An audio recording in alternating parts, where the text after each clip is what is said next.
Test, test, test, test. All right, everything's good.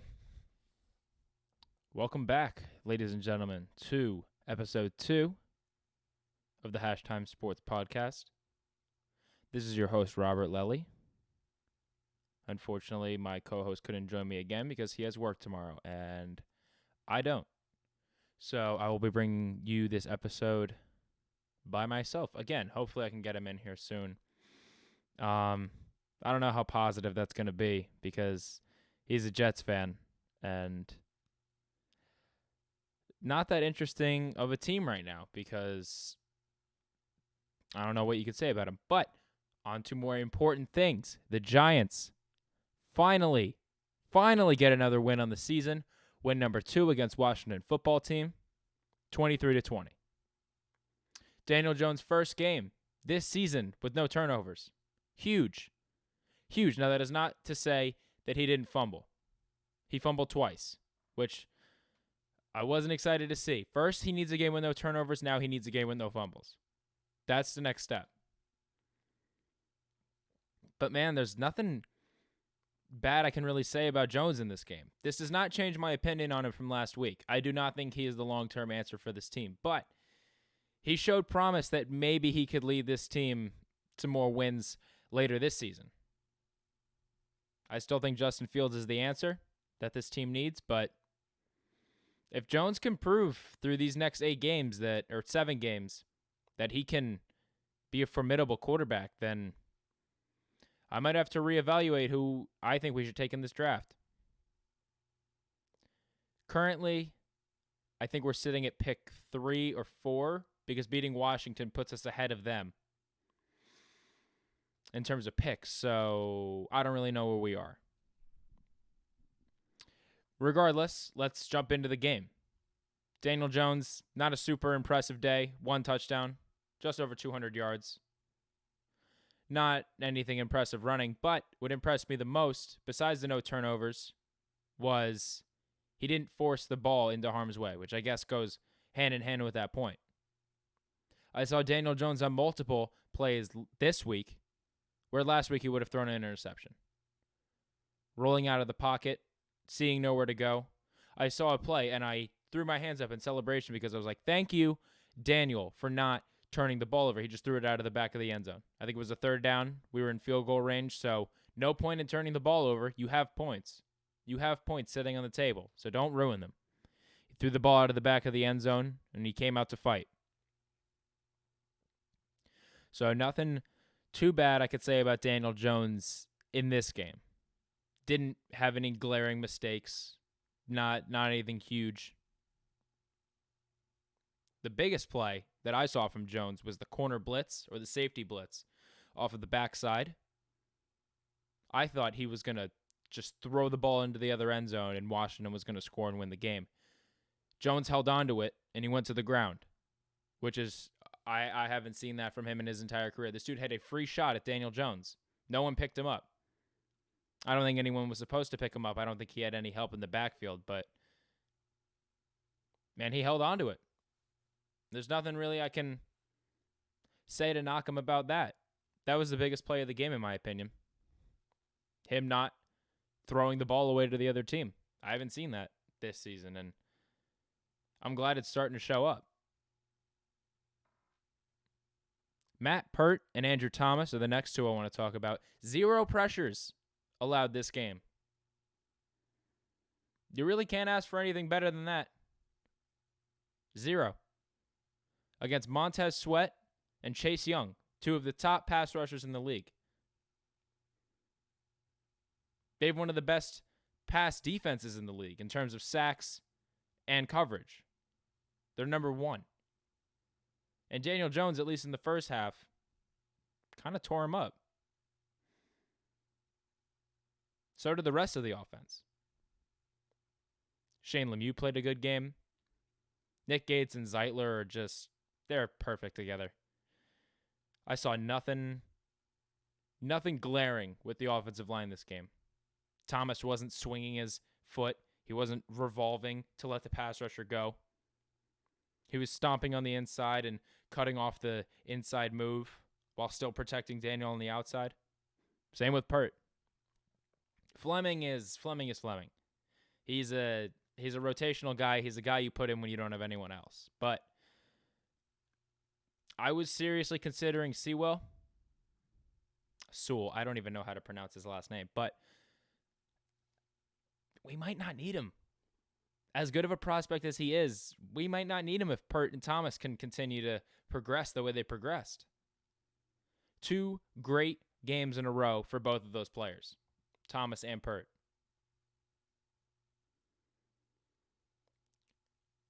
At receiver, Alex Mack. Who'd have thought? Golden Tate's out. Put him in. 50-yard bomb down the field, and then catches another pass that almost went for a touchdown. He needs to learn to just keep his knee up off the ground, but he'll learn. He's never been in that position before. Great game from him. 4 receptions, I think 74 yards. So that was a great game. All the receivers really didn't have any glaring problems. Wide receivers, I will get to Evan Ingram in a second. But none of the wide receivers had any horrible mistakes. I don't know why they won't target Darius Slayton. For the life of me, I don't understand. He's faster than anyone on Washington. He's faster than their whole team. I don't know why we don't give him the ball. A lot of the times he's just running free downfield, and we just don't give it to him. I don't get it, but a win's a win, and clearly they had a strategy, which mainly involved the running backs. Wayne Gallman and Alfred Morris had a hell of a game. Their stats weren't super impressive. Gallman had another red zone touchdown, same as he did last week. But man, the guy I was surprised about was Alfred Morris. This offensive line is opening up some serious holes, and hell, even Alfred Morris can run through them. I didn't think he was going to do anything super spectacular for this team, but he had big run after big run. I think he averaged like 7.4 yards a carry. Gallman averaged 4.9.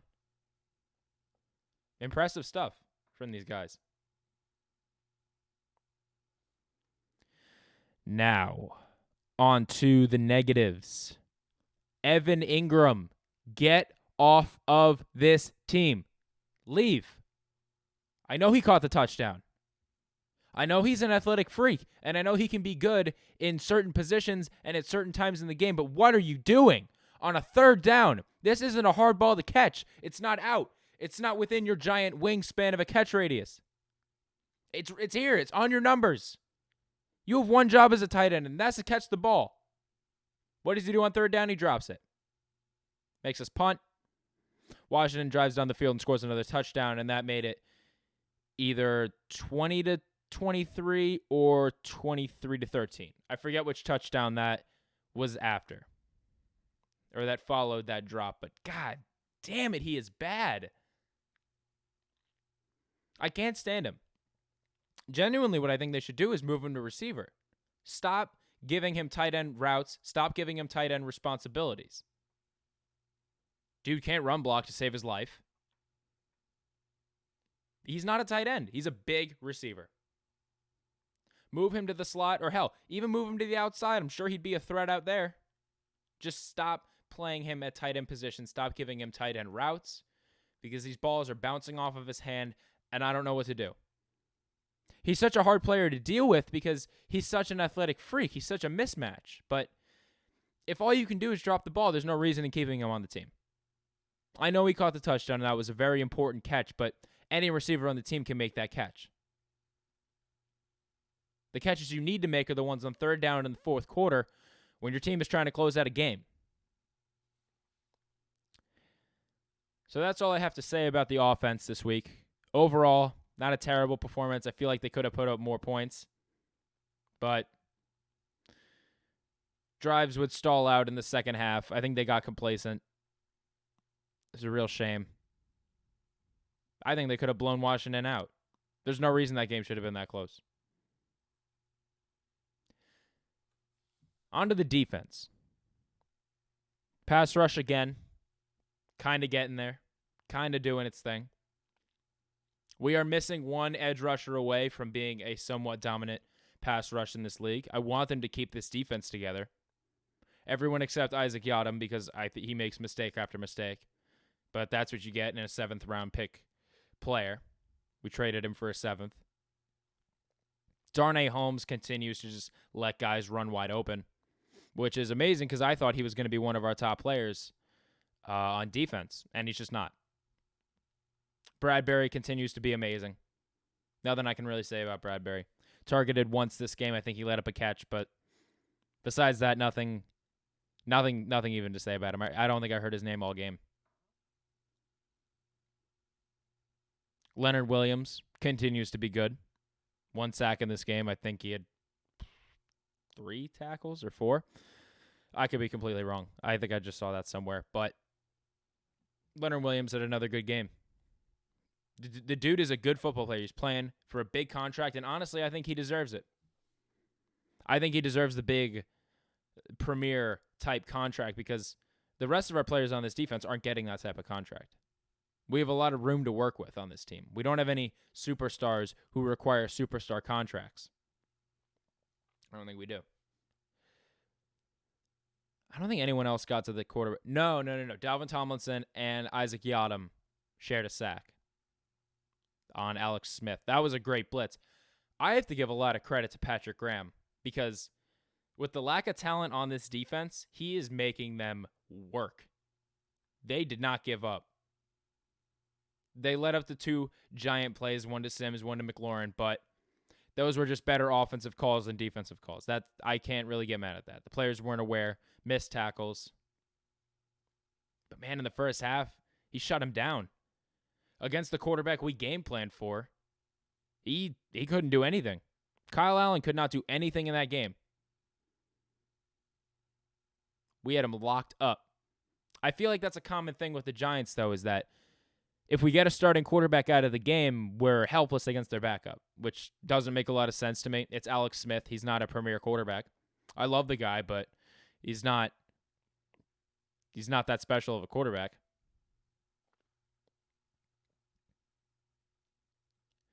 I don't know what we do. I remember this happened. It happened against the Redskins before. The starting quarterback went out with an injury, and their backup came in. I completely forget the backup's name, but he was just tearing us up.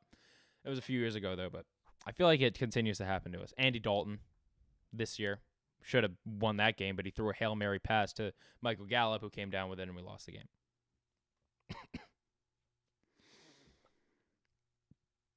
More positives, though, for this defense. Blake Martinez continues to be, in my opinion, an all-pro player. He hasn't done anything to show me otherwise. Filling his gaps, perfect assignments, had an interception to close out the half, which is when we need our turnovers. When we're trying to close things out.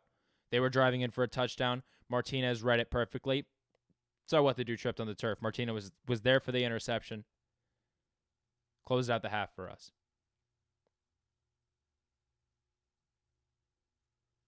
Outside of him, our linebackers aren't super impressive. David Mayo had an okay game. He had a David Mayo game. A few tackles.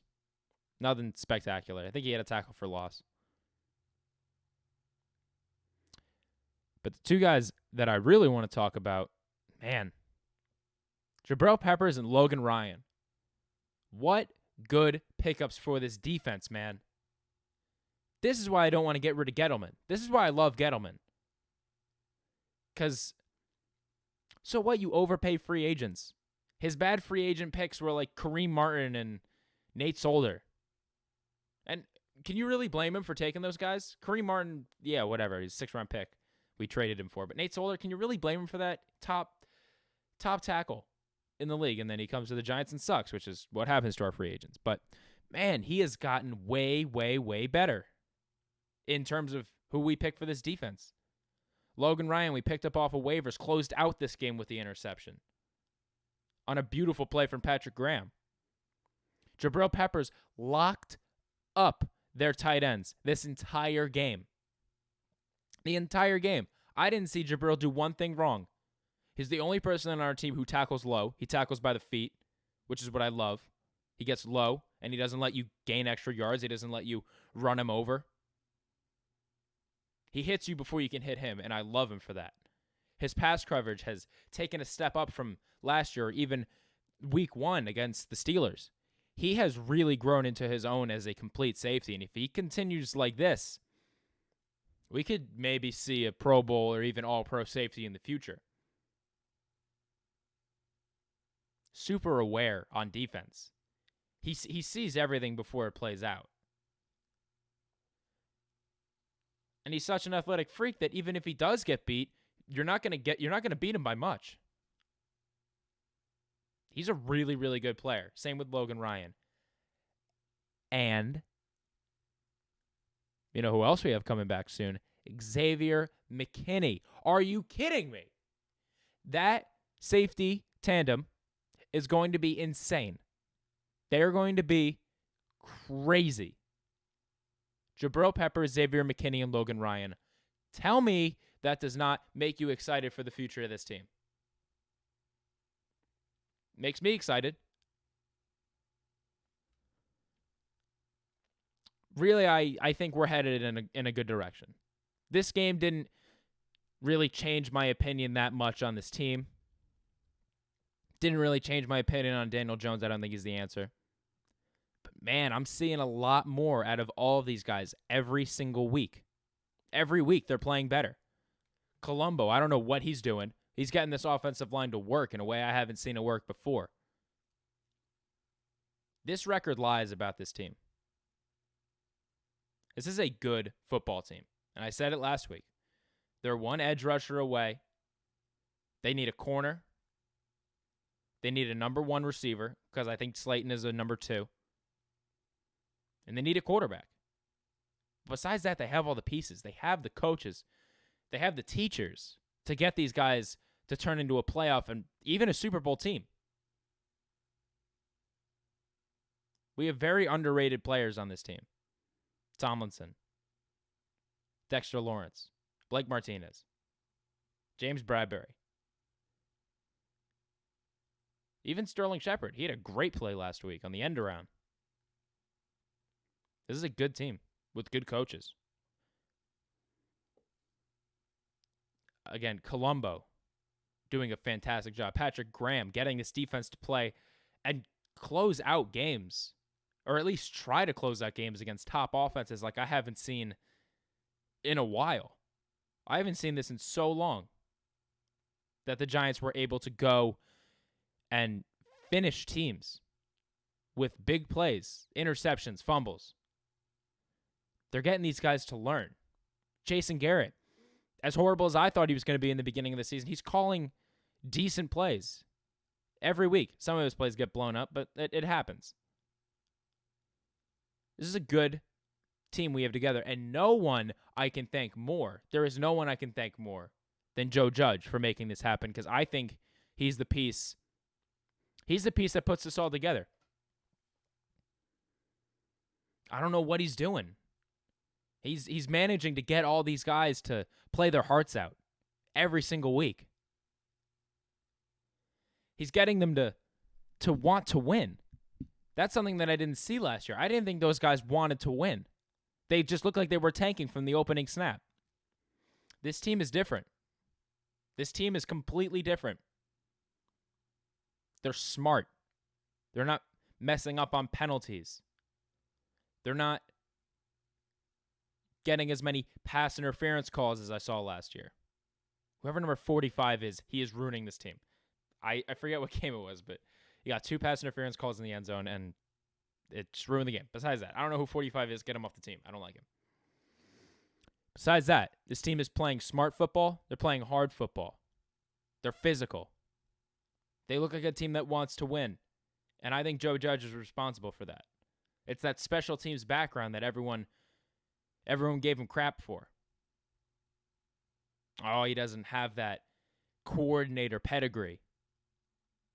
He's not going to know what to do with this team. He has no expertise. He has an expertise in getting his players to play. He's an expert motivator. And that's something that we didn't have with Ben McAdoo or Pat Shurmur. These guys were soft. They didn't want to talk to the media after a loss. They blamed the players. I haven't heard that once from Judge. Judge takes the responsibility for this team. He gets these guys to want to play. I don't know how he does it, but god damn it, I love him for it. I haven't seen our team play this hard in a few years, maybe since 2016.